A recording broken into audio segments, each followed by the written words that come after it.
बंधु माने आजिर एही कार्यक्रमटी मकर राशि व्यक्ति विशेष मानक पई बहुत गुरुत्वपूर्ण अटे। कारण मकर राशि व्यक्ति विशेष मानकर जीवन एही रज संक्रांति परठारु संपूर्ण भाବରେ बदलिबाकु जाउछि।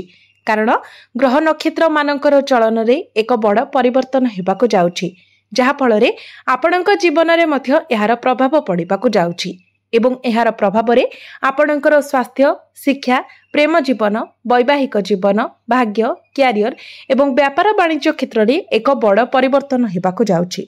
तेबे आपणक जीवन रे केउ भली परिवर्तन हेबाकु जाउछि, केउ सब घटना गुडी को घटिबाकु जाउछि, से विषय रे जानिबा पई आपण माने भिडियोटी को स्किप न करी शेष पर्यंत निश्चय देखंतु।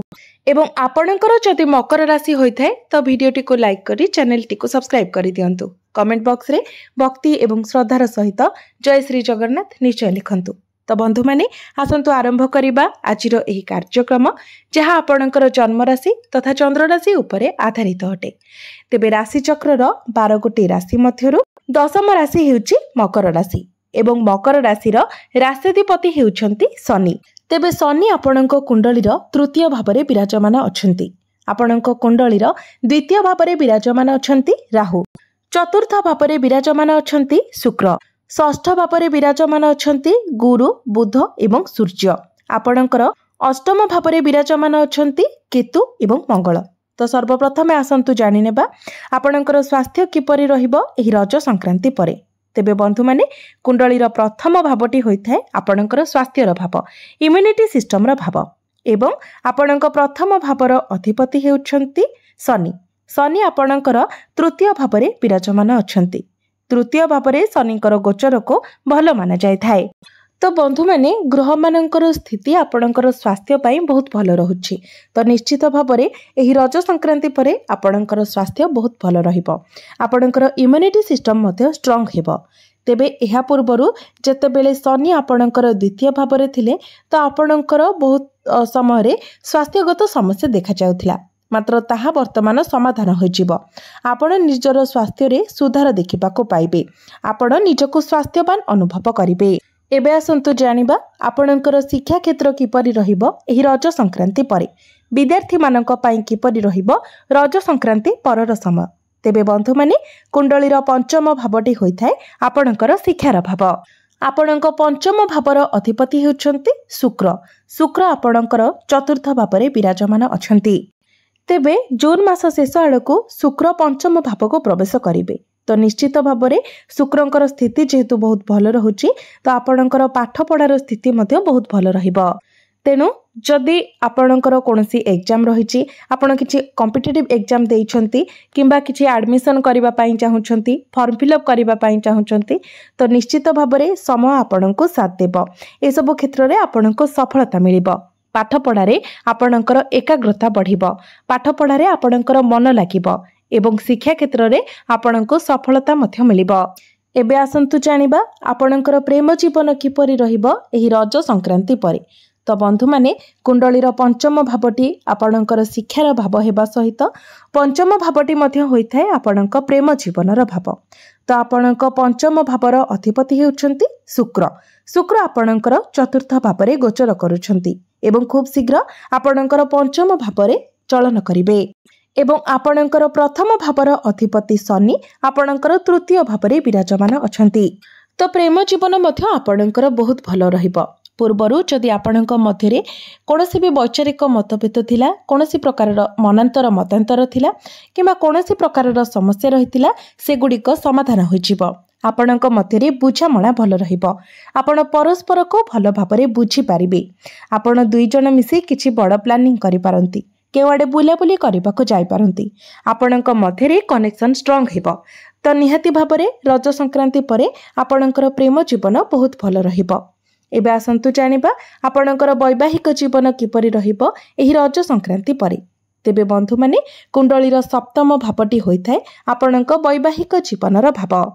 तो बंधु माने जेहेतु आपणकर मंगल आपणकर अष्टम भावरे विराजमान करूछंती, तो याको अष्टमांगलिक दोष कहा जाय थाय। एवं मंगल आपणकर अष्टम भाव रही आपणकर द्वितीय भाव को देखुथिबा हेतु आपणकर निज बाणी उपरे नियंत्रण रहिबो नाही, जहा फଳରେ आपणकर बाणी जोगु ही आपणकर प्रेम आपणकर वैवाहिक जीवन रे किछिटा समस्या देखा देई पारे। तो आपण चेष्टा करंतु आपणकर बाणी उपरे संयमता रखिबा पाई। किंतु एमिति रे देखिबाकू गले आपणकर वैवाहिक जीवन 70 ରୁ 80% भल रहिबो, केवल आपण निजर बाणी उपरे संयमता रखंतु। एबे आसंतु जानिबा सबुठारु गुरुत्वपूर्ण विषय वस्तु आपणकर भाग्य, क्यारियर एवं व्यापार वाणिज्यर स्थिति किपरि रहिबो एही रज संक्रांति परे। तेबे बंधु माने कुंडलीर नवम भावटी होइथे आपणकर भाग्यर भाव। आपणक नवम भावर अधिपति हेउछंती बुध। बुध आपणकर षष्ठ भावरे गोचर करुछंती। तो बुध निजर स्वगृह को प्रवेश करिवे एवं षष्ठ भावरे रही आपणकर द्वादश भाव को देखिबे। तो आपणकर जदि दूरर किछि कार्य रहिछि, आपण कोनोसी लॉन्ग ट्रैवल करिबा पई चाहुछंती किंबा किछि बड़ कार्य करिबा पई चाहुछंती, तो ए सबुरे निश्चित भावरे आपणको सफलता मिलिबो। कारण बुध आपणकर षष्ठ भावरे तांकर निजर स्वगृह रे विपरीत राजयोगर निर्माण करुछंती। बुध आपणको समस्त प्रकारर विपरीत परिस्थिति रु बाहर को नै आसीबे। जो कार्य भी आपण हाथ देबे प्रथमे जदिओ सेथिरे किछिटा समस्या देखा देबो, किछिटा विलंब हबो, किंतु परिशेष रे निश्चित भावरे सेथिरे आपणको सफलता मिलिबो। बुधंकर दृष्टि आपणकर द्वादश भाव उपरे रहुतिबा हेतु आपणकर खर्च बढ़िबो, किंतु से सबु खर्च कोनोसी शुभ मांगलिक कार्य रे होई पारे किंबा आपण जदि किछि नूतन कार्य आरंभ करिबा पई चाहुचंती तो सेथिरे आपणकर खर्च होई पारे। खर्च आपणकर भलो बाटरे हेबो। तो निश्चित भावरे रज संक्रांति परे आपणकर भाग्य बहुत भल रहिबो। आपणको आपणको भाग्यर सपोर्ट मिलिबो। तेणु भाग्य संबंधित आपण जदि कोनोसी कार्य करूछंती, जेमिति कि जदि आपण किछि बड़ कार्यर आरंभ करिबाकू चाहुचंती, किछि बड़ डिसिजन नेबा पई चाहुचंती, आपणकर कोनोसी मीटिंग किंबा डील होईची, कोनोसी बड़ जिनिस आपण किणाकिणी करिबाकू चाहुचंती, शेयर मार्केट स्टॉक मार्केट रे आपण किछि इन्वेस्टमेंट करिबा पई चाहुचंती, ट्रेडिंग रे काम करूछंती, तो ए सब क्षेत्र रे निश्चित भाबरे आपणको सफलता मिलिबो।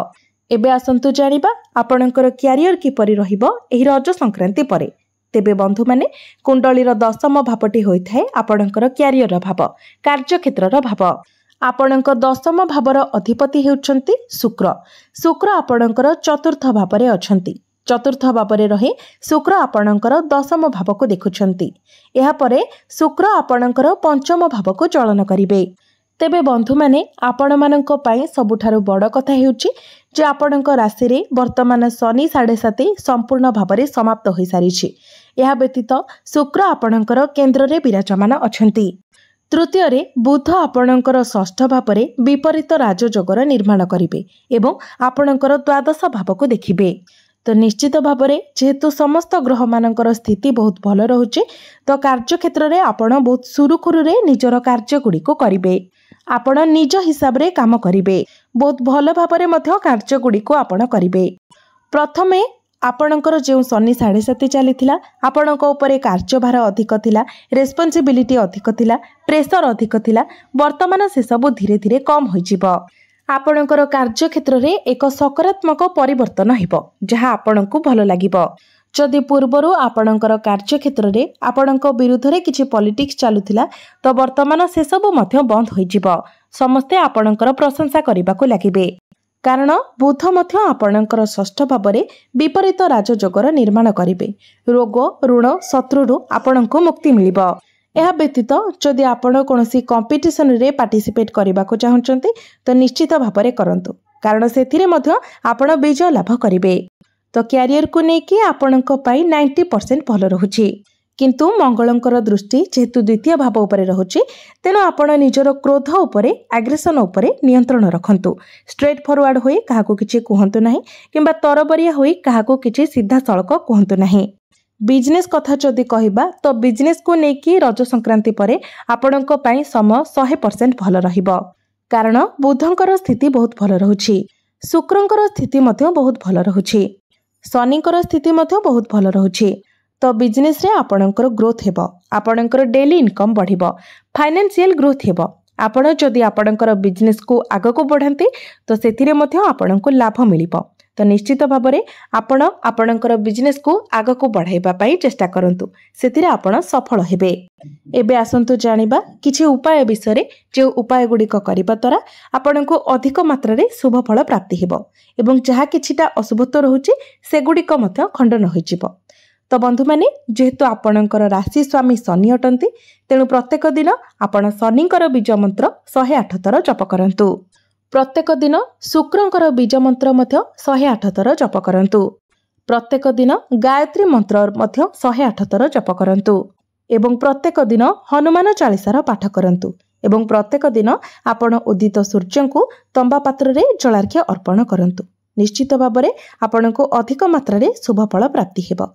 तेबे बंधु माने आपणकर जीवन मंगलमय हो, यह ही ईश्वरंक निकटरे मोर प्रार्थना। धन्यवाद।